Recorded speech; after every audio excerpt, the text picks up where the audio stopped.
Well, I'd like to welcome you all to this spring meeting, Socialism Space, Why Humanity Must Look to the Stars.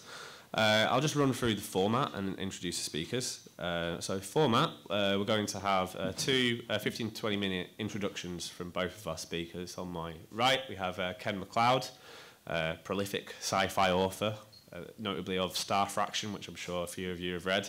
And on my left, we have Nathan Coombs, who's a lecturer at Edinburgh University. And both of whom are socialists with, who have their own deep personal interest in space and space exploration. And the meeting tonight is hopefully going to discuss, in general, the kind of inspiration which space has upon the human imagination and has had upon our modern culture, and hopefully also explore the personal meaning that it has for both of our two panellists, and hopefully you yourselves. We will have a discussion after those introductions. I'd like to encourage all of you to put your hands up and contribute. As Nathan has made it clear, he wants this not to simply be a top table discussion. He does not want to spend the meeting describing how we're going to terraform Mars. We would like some audience participation. That would be absolutely fantastic. Throughout the meeting, we will, as well, as you come in, you may have noticed we had an email list. I would like to ask for anybody who'd like to keep in contact with Spring to please put their email down. Currently, we're over-reliant upon Facebook, and if Zuckerberg decides to take some kind of dastardly turn, it may well usurp our contact lists as they currently stand. So we'd like to attain some kind of independence from the evil Facebook network. As well, we will be sending around a donations bucket at some point. The meeting's costed about £200 to put on. We're not making any money out of this. If you could dig deep, that would be much appreciated. Thank you, guys. Yeah, without further ado, I'll introduce the speakers. So, yeah, Ken MacLeod and Nathan Coombs. And we'll start with Nathan's introduction and then move on to audience participation. So, Nathan Coombs.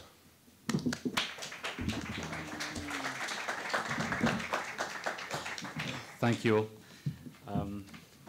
So thank you all very much for showing up to listen to this discussion. It's a big honor to be speaking alongside someone like Ken.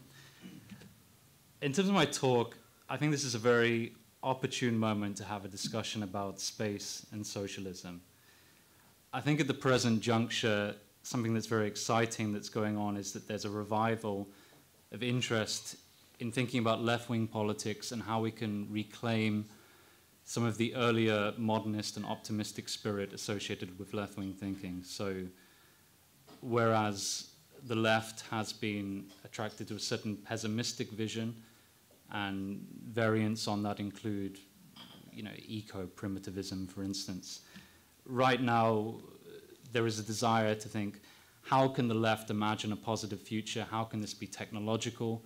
How can it be advanced? And how can this be something that people generally aspire towards? How can we push that forward? I'm going to focus specifically on Mars because unlike interstellar travel or other grand and very ambitious long-term schemes for what humanity can do in space, Mars is an actuality that we're having to contend with right now. As I'm sure you're all aware, there are rovers on Mars as we speak. They're exploring the planet. And every couple of months, NASA is giving us new information about what is happening on Mars. So the most recent announcement was, for instance, the fact that they've discovered running salt water on the planet. What this means is that Mars has the prerequisites for life. We don't know if there's life, but we know that life could live on Mars. Another piece of information, I read this recently. There's an ice sheet, a water ice sheet, almost the size of Texas underneath the Martian soil. So a lot of the things that we wished could be on Mars, we're discovering are actually there. But Mars is not just the scientific horizon for robotic space exploration. After 2010, NASA announced that they were going to embark on a new mission statement for the agency. And this is what they call Earth-independent exploration. By this, the agency means human exploration and colonization of Mars. So the kind of things that I grew up, at least, thinking that were science fiction are now actually policy in the major space exploration agency on this planet. One of the consequences of this is that real money and resources are already going into our mission to Mars. NASA has developed these large rockets that can take us there. They've been built, they're already there, and there are designs being put in for the vehicle that will eventually take people to Mars. Another interesting thing is that the military research agency, DARPA, this is more of a rumor now than something's being confirmed, but apparently millions of dollars are already being put into it. They're basically investing in genetically engineering organisms that could live on the Martian surface. Now, anyone who knows about Martian terraforming knows that the very first stage for transforming that planet into something that can be lived on eventually is to get organisms growing on the surface. And it's quite exciting in some way that money is already going into that. As well as what NASA is doing, Mars has broken into the cultural sphere. So, for instance, a few days ago, I went to see the film The Martian. And the president of the Mars Society is right. This is the first real film about Mars. The level of realism in this film, you only have to contrast it to, say, Mission to Mars, which was about a decade or so ago, is unprecedented. The realism in which this film depicts the Martian surface and what a Mars mission might look like is really a sign that something is happening. If you add other initiatives like the Mars One project that has been announced by a private consortium, it might not be realistic, but the fact is we are living with Mars as an actuality. Mars is no longer some speculative vision of sci-fi fans. It's something that currently we're all thinking about. Or we were just talking before this talk about Charlie's sister knew someone who'd signed up for the Mars One project. And there was already ethical discussions about what does it mean to go to Mars? What will that entail for family relations? So the basic point I want to make is that Mars is an actuality. Human exploration of the planet is not a question of when, it's a matter of if. So that said, what are the politics of Martian colonization and exploration? There are two basic ways to think about this: existential and materialist. Recently in Jacobin magazine, an author called Nick Levine made the argument that we should be thinking about space exploration in purely materialist terms. So he said that we should be thinking about extraterrestrial economic justice. He also contended that we should not be engaging in space romanticism. We shouldn't have starry-eyed existential visions of what it means to go into space, but we should be rather seeing space exploration as the latest episode in the familiar history of industrial development and resource extraction. Now, while I'm sympathetic to this argument, it doesn't seem credible to me. Even though, as I said, Mars is an actuality, the event of Martian exploration and colonization lies at least a couple of decades in the future, and it's almost impossible to think about what this means for distributional consequences right now. There's just too much uncertainty to really think about this. Will space exploration merely serve to expand capitalism across the solar system? That's one question. Another is, will it compound our ecological woes? Is it a distraction from looking at what's happening on Earth right now? So that's another question. Although these are important, I think there's just too much uncertainty to answer them. As history has shown, we're very bad at predicting the future and what we do in the present, what it will result in the future. Just take a look at the 20th century, for instance. We saw communism, or the best attempt at it, let's say, arise in one of the most backward capitalist countries. And some of the contemporary socialist countries have become, in some ways, the most capitalist countries. So history is quite unpredictable, and I think it's foolhardy for us to already think about space exploration through these crude materialist terms. What will it mean for inequality, for instance? There's just no way to calculate this. So what I want to argue then, in contrast to Levine and perhaps similar arguments made by other people, is that there is an existential and a material dimension to space exploration. And because the materialist dimension is so difficult to calculate or guess, we really don't know what's going to happen in a couple of decades or where history will lead us, it's worth thinking about the existential dimension here. Now, to do a bit of crystal ball gazing, I believe that there are three major existential events that we're facing in the next century or two. The first is the advent of artificial intelligence. Second is human immortality, which, although it sounds crazy, theoretically, as science shows, there's no reason why not. Third is the colonization and terraforming of Mars. Now, these great existential events that we're facing don't come out of nowhere. As the conditions that make these events possible begin to take shape, so there is a sense of anticipation. We already start to perceive these events before they actually happen. You know, they don't just come out of nowhere. The conditions arise, and we start to think, what will it be, this world we're going to come and live in? And as this idea takes hold, it can gain a sense of a self-fulfilling prophecy.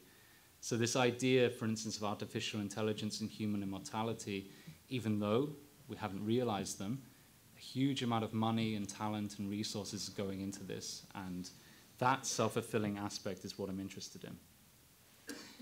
So for this reason, I would claim that we are at the start of what I call the great anticipation of Martian colonization. While artificial intelligence and human immortality making slow progress, and we already are beginning to feel slightly frustrated about the inability of these things to realize themselves. One of the main cultural events, I think, in the anticipation of Martian colonization was the publication of Kim Stanley Robinson's Mars trilogy in the mid-90s. Robinson's books elaborate in painstaking detail and with an attempt at some social and political realism what this process of colonization and terraforming Mars might entail. So he elaborates how it will involve strife, political conflicts, how it will be a testing ground for utopian ideas and their constraints. One of the more interesting aspects of this for me is the way he proposes that with Martian colonization, there could be potentially two main factions, and he calls these the Reds and the Greens. Now, these undermine some of our conventional connotations of what red and green mean, but just in short. The Reds are people who want to preserve Mars as it is. It's a cold planet, it's a dead planet, but it has a certain beauty, and the Reds believe that we should leave Mars how it is. We should not impinge upon it and put our human footprint on the planet, ruin it in some sense. Whereas the Greens, which are the more radical faction, believe that we should do everything we can to turn Mars into a habitable planet. And some of the suggestions at the far extreme of the green movement, and which we're now seeing repeated in the cultural domain right now, are things like sending nuclear weapons to the poles. Elon Musk, the entrepreneur, has actually proposed this on TV recently to some level of scandal, but it does make sense. If you nuke the carbon dioxide poles on Mars, you can thicken the atmosphere, and thickening the atmosphere is one of the main elements to making Mars habitable. But there are other ideas as well, such as redirecting asteroids into the planet. If you can get a very water-based icy asteroid, it can contribute towards turning Mars into a more habitable domain for human beings. What I think is interesting about this conflict that Robinson outlines between the Reds and the Greens, the people who want to preserve Mars how it is and the people who want to change it into a planet more like Earth, is that it points towards a fundamental existential question about what is our place as human beings in this universe. And it's in this sense that I think Martian colonization and terraforming can't be approached through a purely materialist lens. We need to think about it from the perspective of what does this mean for us as human beings in our world and on other worlds. And what I want to argue here is that this can have profound effects on how we see our place in the world and in the universe. So just to backtrack a little bit.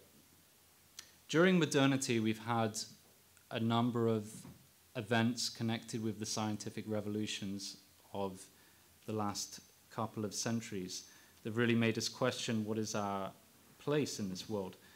And a lot of those, we all know about all the advances in scientific and industrial power that we've achieved, but there's also this pessimistic current to it. So for example, we realized, going back to kind of early Renaissance times, that the Earth revolved around the sun rather than the sun around the Earth. but we also realize that we don't have full control over our human powers as human beings. We're driven as much by our subconscious or by our neurology as we are by our rational moral intentions. And we've also discovered some things about the environment on Earth. The planet doesn't just bend to all our material desires. We have to accommodate what we do as human beings on this planet to the environment. It doesn't just do whatever we want it to. So in a way, this has humbled us as people in the world. And what I think is really interesting about the idea of Martian terraforming as the most extreme form of colonization is that it allows us to remove any latent sense that we owe anything to beyond humanity. If we go to Mars and we terraform it and we turn it into a planet, there is nothing left. We have created an entire world from scratch, and we're responsible for it. This Earth that we live in, we were given it, and we have responsibility for it, but we were given it, we didn't create it. On Mars, everything we bring there, life, habitation, water, will be all our responsibility. And this is what I think is the profound existential dimension of Martian terraforming and colonization. It really makes us think, as human beings, we have the power. It's all in our hands. There is no higher power left. Once we turn Mars into our second world, if we do so, that's it. Human beings have responsibility for our world, solar system, and our political and social organization. So, at the very minimum, I think this existential insight can let us say a few things about the politics of what it means to go to Mars and to terraform the planet. For one thing, the project is intrinsically modernist and progressive. It is also profoundly humanist in its philosophical orientation. If we go there, it really makes us have to privilege the human being. We can't have any deference to Gaia or anything like that. We have a dead world that we have to make live for the first time. And there is also a sense in which going to Mars and terraforming it is Promethean, in the sense that some of the left-wing accelerationist thinkers have been exploring recently. Now, none of this means that Martian colonization and terraforming is, in some sense, an intrinsically left-wing socialist or communist project. I mean, I'm not so naive to think that. It could go in any direction. It could go in a radical libertarian direction. It could go in a socialist direction. That's history. That's the fight that we have to make at some point. But at the same time, I think there is a natural complementarity between going to Mars and making our new world and certain types of radical left ideas. You only have to go back to the Russian Revolution and look at how cosmist ideas infused that political project to realize there is a great potential for certain types of left-wing thought to align with radical spacefaring, space exploration ideas. Now, just to finish, recently in the news there's been a lot of talk by right-wing Blairites, for instance, that what the left lacks is any sense of aspiration. And what I think would be really sweet is to say, well, you talk about aspiration, but there's a fundamental lack of ambition in what you're saying. Because the left wants to not only create a new world, but two. We don't just want to reform what we have here on Earth, our political and social system, but fundamentally want to drive towards creating two worlds. And where that leads us, who knows? But I think it's a project worth pursuing, and that's where I'll finish. Thank you.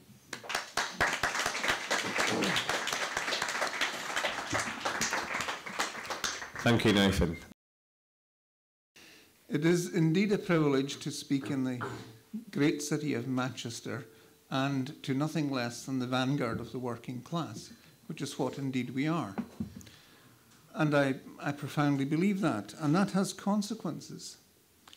Because we've all grown up in a world in which the overwhelming pressure of the ideological heritage that we have comes from at least one civilization that went down, namely the Roman civilization, the classical civilization that produced Christianity. And we are currently living in a civilization which is facing a crisis. Not in the very immediate sense, but as a genuine civilizational crisis. in that it's very hard, if you operate within the assumptions of capitalism, to see a happy and progressive way forward for the human race. And because we are part of the working class, a class that can outlive capitalism, we can look beyond it. And we therefore have to start taking responsibility for the future of the human race, the whole species, and its successor species come to that. W.H. Auden, facing an earlier version of the world in which we live in the 1930s, wrote some lines which I've always found memorable and moving, even though they are, like so much of Auden, rather obscure. And the lines are, "The stars are dead, the animals will not look. We are left alone with our day, and the time is short, and history to the defeated may say alas, but cannot help or pardon." And that, I think, gives to me the feeling of how much responsibility we face. As Nathan said, if we are humanists, if we take humanism seriously, we have to take a long human future seriously.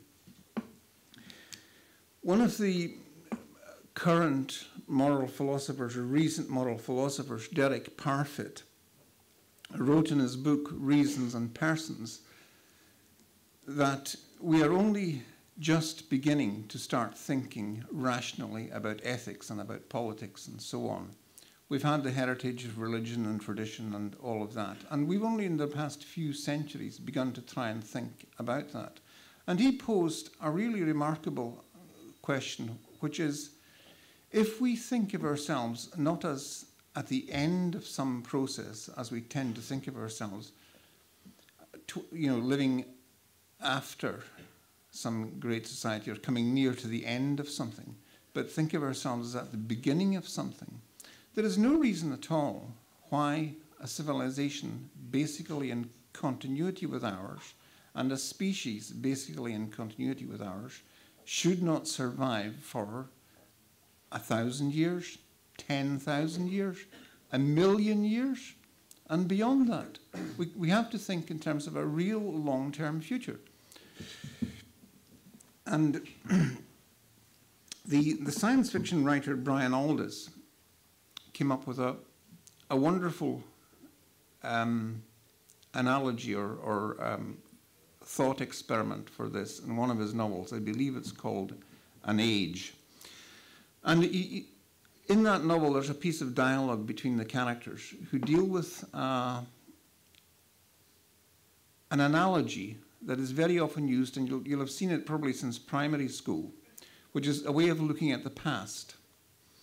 And that is that if you think of the past as one day, whether you start with the Big Bang or whether you start with the origin of life on Earth, and you think of it as a 24-hour day, we are just living in the last split second of that 24-hour day.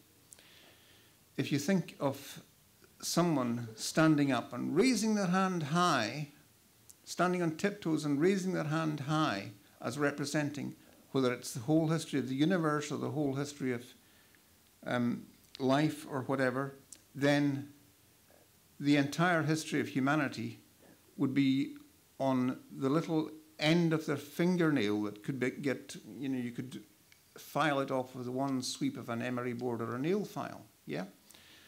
And we've all heard that many times, and it gives the impression that we're living in the last second of the day of the universe, and it's not true at all. Because what that leaves out, as Aldous pointed out through his character, is the immensity of futurity. We are in the first few seconds of a very, very long future. The universe has an inconceivably long future in front of it, according to all the evidence that we have at the moment. And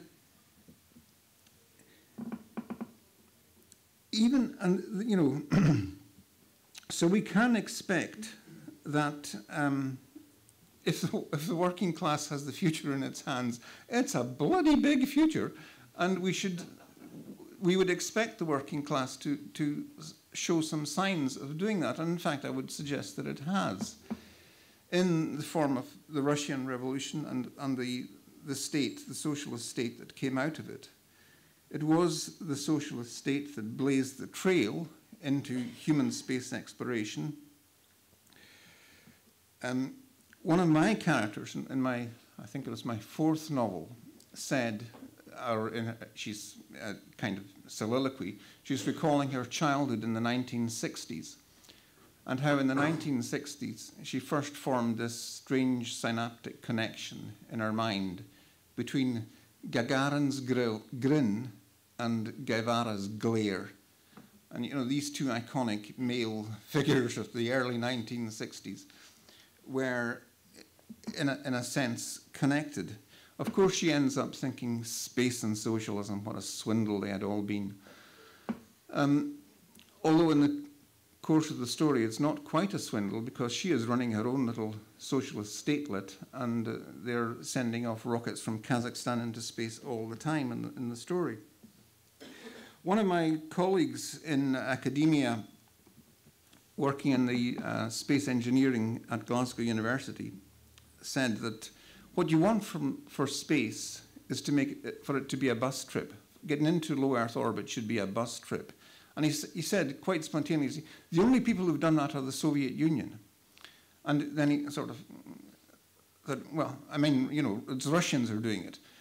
And, and in fact, of course, the Russians who are, these rockets that rise up from Baikonur and take people to and from the space station were built by the Soviet Union and continued and improved by the post-Soviet Russia. We, the working class, made space travel, not only pioneered space travel, but made it routine.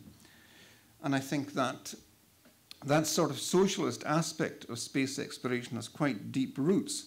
Part of it is a simple material fact that to actually carry out a space program requires an immense socialized apparatus of production and planning and consideration. And in capitalism, yes, I think it was Gus Grissom, the pioneer American astronaut, who said that every time you get on top of a Saturn V, you're on top of the work of a crowd of lowest bidders, which is why they blow up something. And the bureaucracy of the Soviet space program and some of the ludicrous things that happened and the catastrophes of it, I'm not by no means glossing these over. There were huge imperfections, to say the least, in that.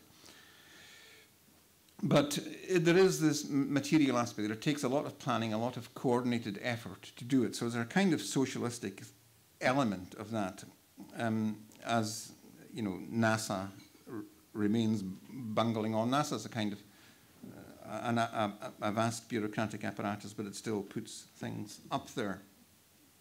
The cultural roots of the Soviet space program are interesting, as Nathan alluded to.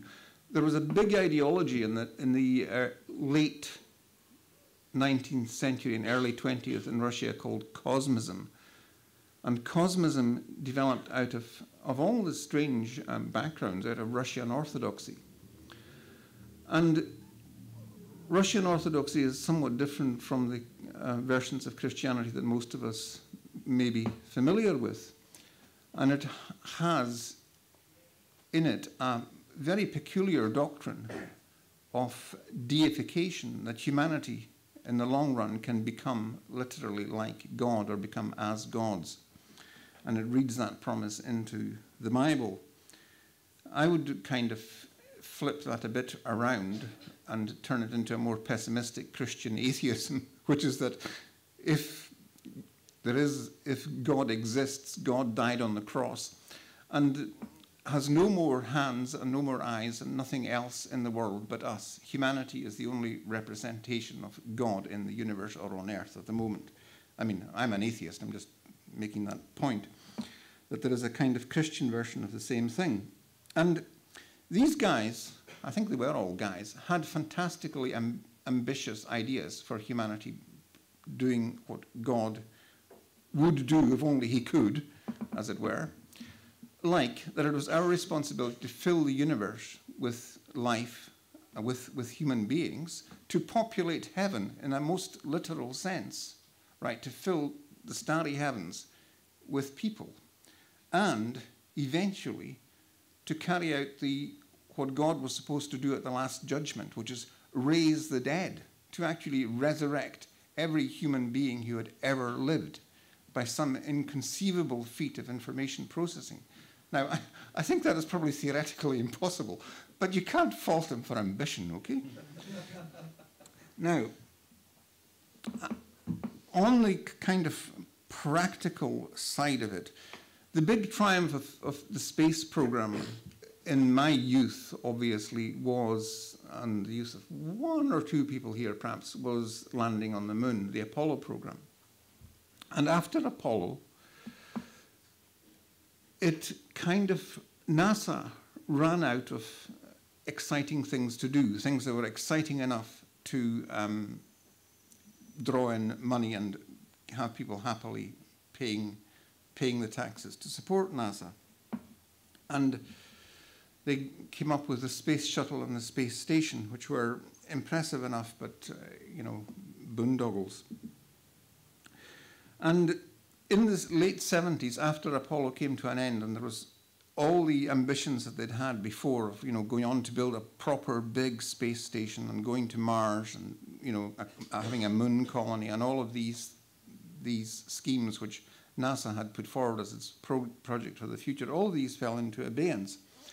And advocacy for an enthusiasm about space fell into the hands of essentially the libertarian free market right. And that's where I kind of learned, I sort of lived through that process as somebody who's interested in space and interested in science fiction. That's the only people who were still enthusiastic about space in the 70s and early 80s were the dingbat libertarians.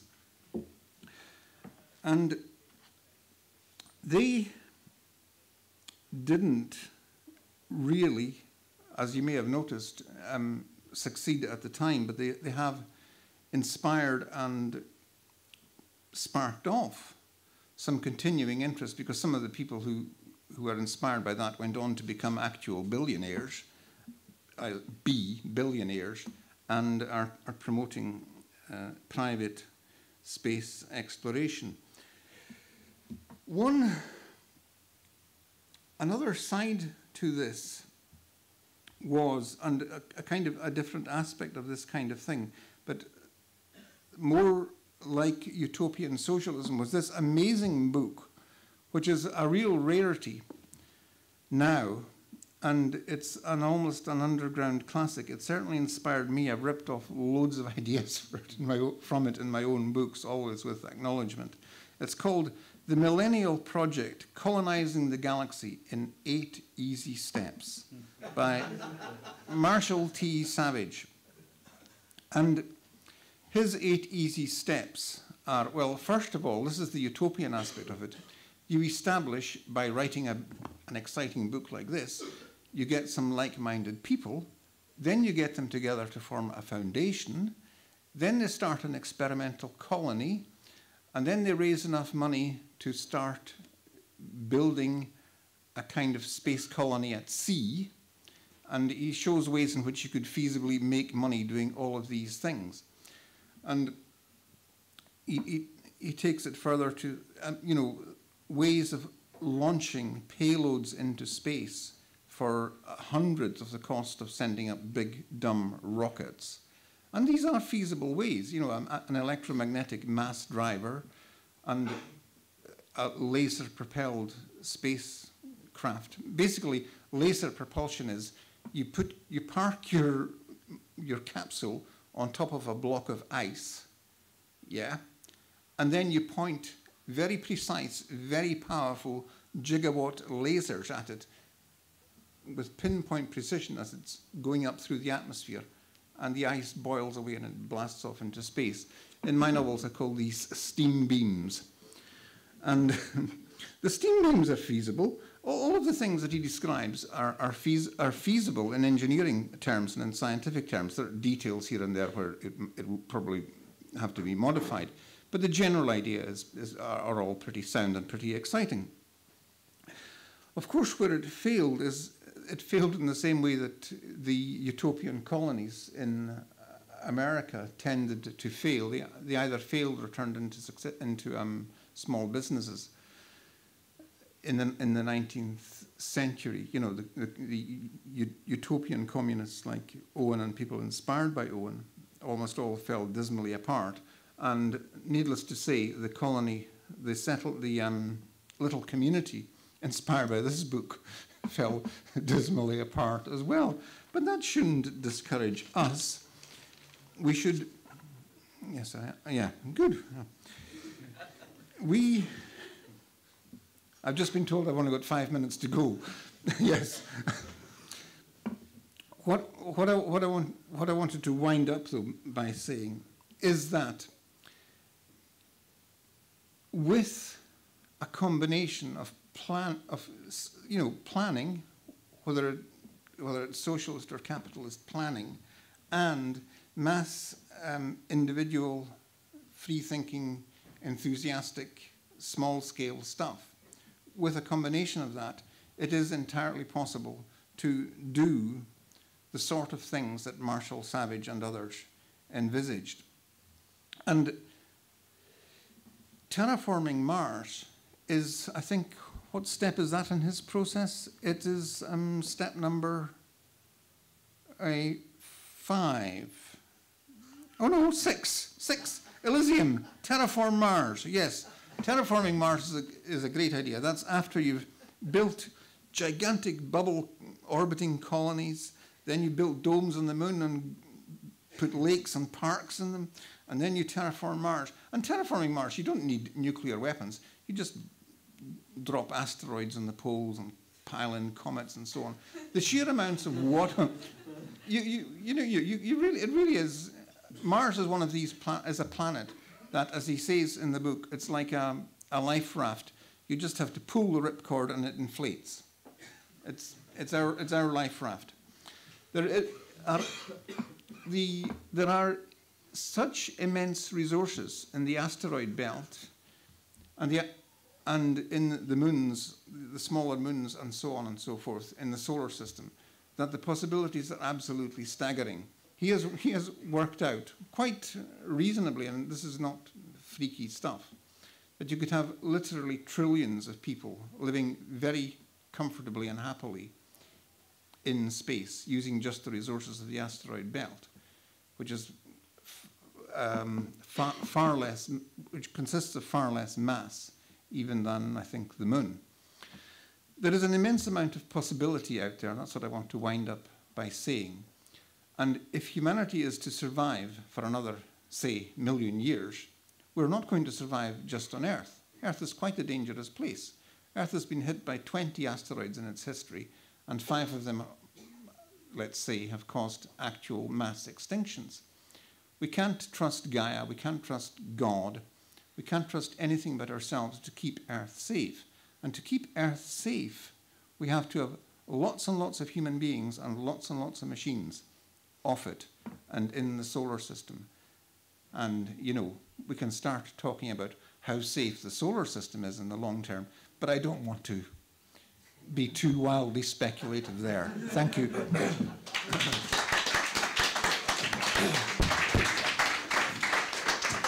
Thank you, Ken.